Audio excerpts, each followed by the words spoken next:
Tapos syempre papalitan natin ng beddings yung matatanggal natin. Yan. So simulan na natin guys.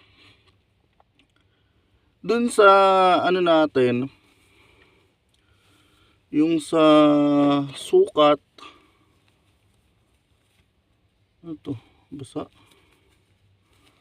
Mga gamit na itong gloves. Yung sa sukat ng bin cage natin guys, yung kalimitan na ginagamit, kung makikita nyo dun sa mga ibang video, lalo na sa mga breeder, is maliliit lang po talaga. Minsan umaabot lang sila ng ano, yung hindi siya standard, kasi yung standard is dapat 450 square inch or 700 square inch pataas.